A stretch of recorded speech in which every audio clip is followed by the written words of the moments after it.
Welcome to the Slop Temple. We pray this video helps. In this video, I will show how to make loaded bacon and cheese fries.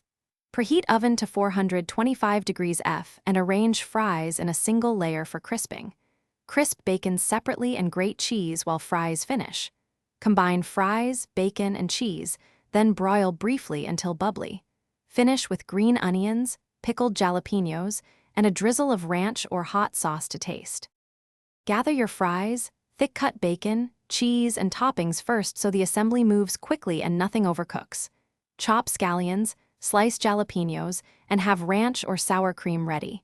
Crisp fries and bacon in separate pans or trays to control texture. Grate cheese just before topping to promote even melt.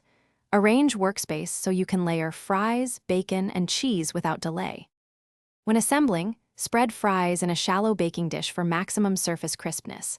Sprinkle bacon pieces evenly across the fries, then cover with a generous but balanced layer of cheese. Use the broiler for short bursts so cheese melts and bubbles without scorching. After removing from oven, add fresh green onions, herbs, or pickled elements for acidity and texture. Serve immediately for best contrast of hot and crunchy with cool toppings.